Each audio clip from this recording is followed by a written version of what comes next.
I'm your host, Annie Bowles, and this is News du Jour.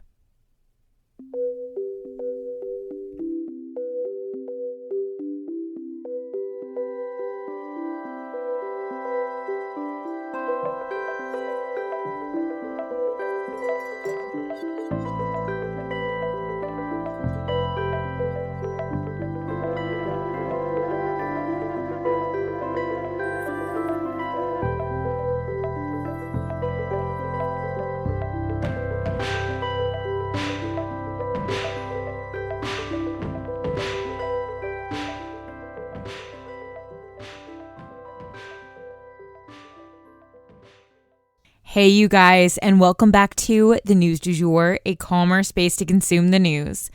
So, guys, this has just been such a nutty experience for me. I have gotten probably the most hate and angry, mean messages that I have ever gotten in my time as an influencer slash podcaster. That said, we have seen a 36 to 40% rise in our podcast listenership, which is just absolutely insane to me.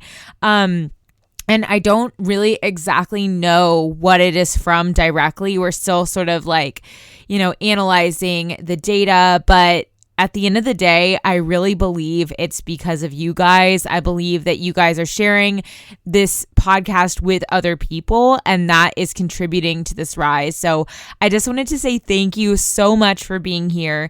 And if you're somebody who has shared these episodes with other people so that they can better understand this conflict and have a calmer space to learn about it, I so appreciate you. And I hope they appreciate you too. And I hope they appreciate having this space. So if you're new here, welcome. We break down news stories on every single topic.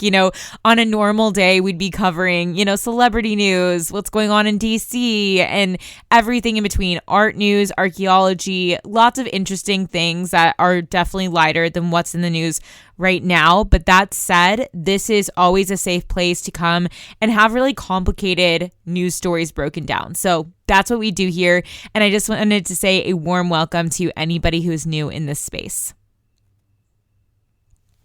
So first up for today, we have mini stories. So again, if you're new here, we do these little mini stories here at the top where maybe there's just one or two sentences and that's the full story and you guys don't need to hear about it more than that, but maybe an update for a previous story or something like that. So anywho, we have two today and then we will get into our Israel updates. Let's jump in.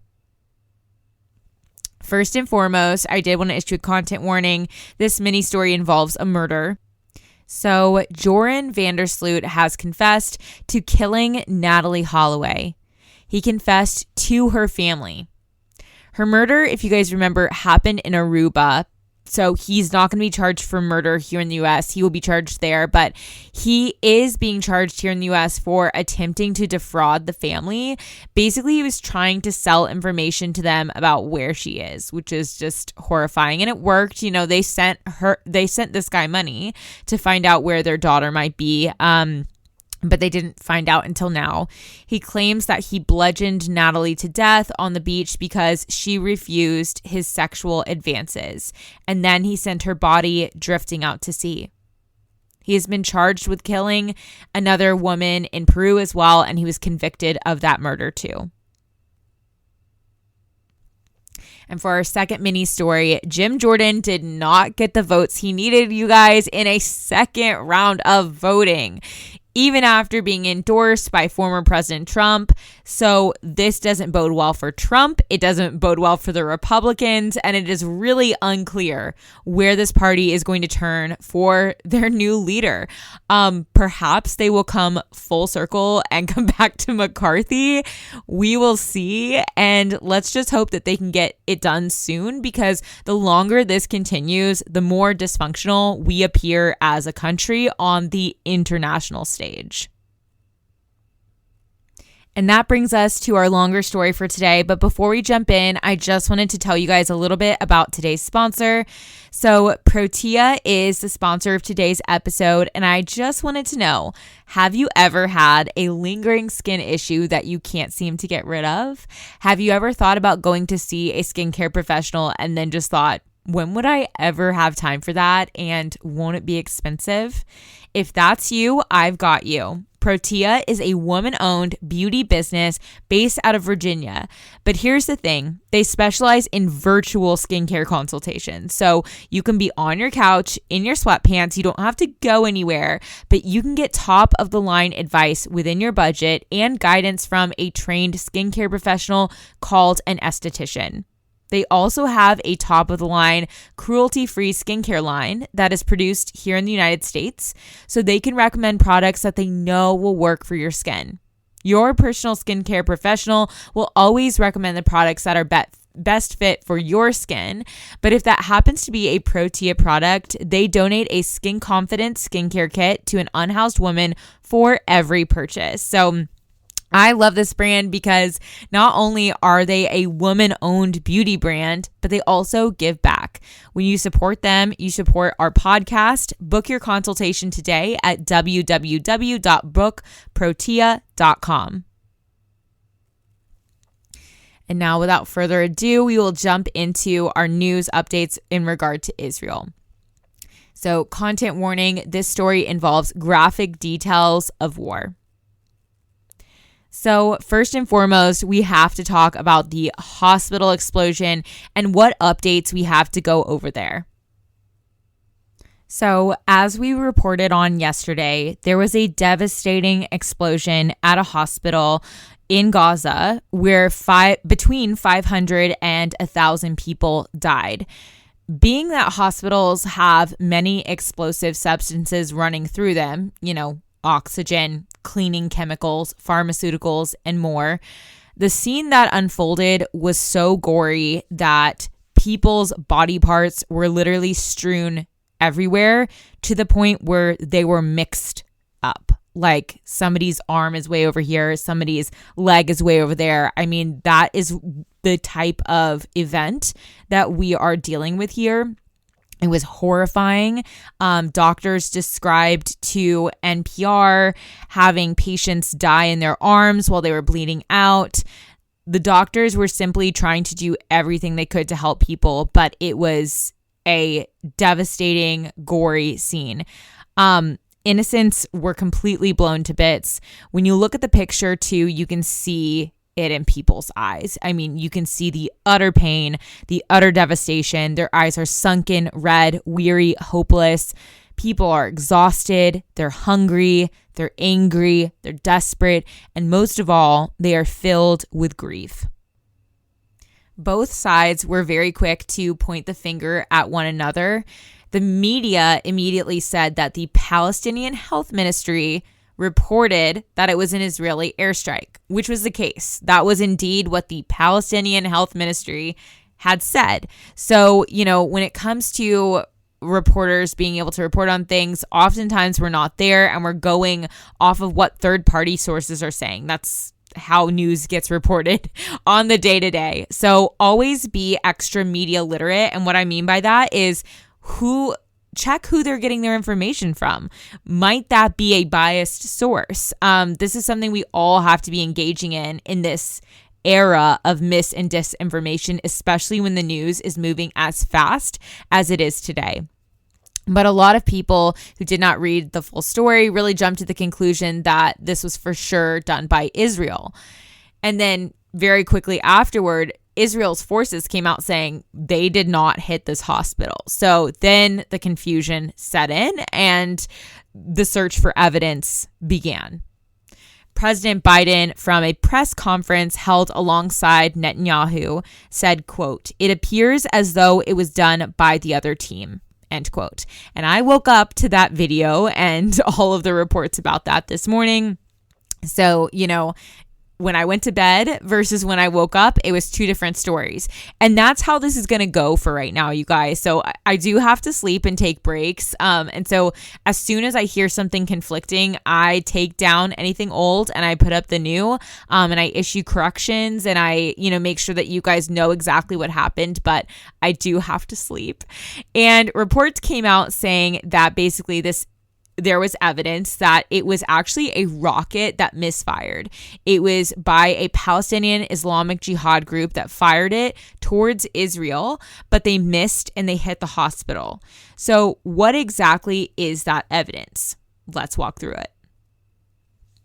This is something that I wanted to make sure we did on today's episode. Now, it really comes down to two pieces of information. So there was a phone call. NPR reported that members of the jihadist group were overheard in a phone call that was basically tapped by either Israeli or U.S. forces discussing how their rocket had missed its destination. And then number two, the U.S. was able to pick up video footage of the rocket that hit the hospital, and the direction that the rocket was sent in the video confirmed for them on video footage that it had to have been fired from Gaza. But Biden ordered his security team to gather as much information as possible and as much evidence as possible about this hospital explosion, because it is a serious, serious offense, and the public obviously cares about who did this. If the U.S. military, though, you guys cannot verify who did what, then the press definitely cannot. And I definitely cannot as a one-woman show, one-woman team. But if the U.S. military ever comes forward with any type of evidence, I will be relaying that as quickly as I can on here, but also on our Instagram stories. So if you don't follow us yet, we are at newsdujour.podcast on Instagram. We also have a TikTok, and it's the same handle at newsdujour.podcast. So President Biden also landed in Israel at the Joint Base Andrews. Some Arab countries canceled their meetings with Biden following the events at the hospital. They still believe that Israel hit this hospital. Jordan's prime minister announced a 3-day mourning period for the victims of this blast. Hezbollah, a Lebanese terrorist group in this area, is now calling for a quote-unquote day of rage in response to the hospital bombing, which again, all evidence points to having been a rocket fired from Gaza. Israel, though, is setting up a humanitarian aid station in spite of all of this, and that is great news amidst all the darkness. The United States has also agreed to spend $100 million on humanitarian aid for Palestinians as well. And this comes right as the news outlets like PBS, Al Jazeera, and more were reporting that people in Gaza had mere days left of food and water. So they're getting there just in the nick of time. And let's hope they can get this food and water and all of the humanitarian supplies needed to this area as quickly as possible. Everyone there is hungry, and everyone there is afraid for their lives. I fall asleep every night praying for the people affected, trapped in Gaza, the family still missing a loved one being held by Hamas, and all those who are missing loved ones tonight that should be there but are dead because of this conflict. Let us hope and pray for de-escalation, acceptance of one another, and above all else, peace for both Israelis and Palestinians alike to be able to live together in celebration of their mutual links to this land. And that is the news du jour. Today, I wanted to leave you guys with the quote: "The role of the artist is exactly the role of the lover. If I love you, I have to make you conscious of the things you don't see." If you enjoyed this episode, please subscribe on whatever podcast platform you use to listen. A rate and review on that platform or a shout out on social media would mean the world to us and help us to be able to keep creating the news du jour and reach more people who need a calmer space to consume the news. But the best way to support all of our work is to become a patron at www.patreon.com/sugarfree media, and that is also linked in our show notes. You can follow us on social media at newsdujour.podcast on both Instagram and TikTok. You can follow my personal account at It's Annie Bowles on both platforms as well. Any little noises you may hear in the background are my rescue pup. He has a little separation anxiety and always records with me. We appreciate you listening and look forward to telling you about the news again next time on News du Jour. Broadcasting from Oklahoma.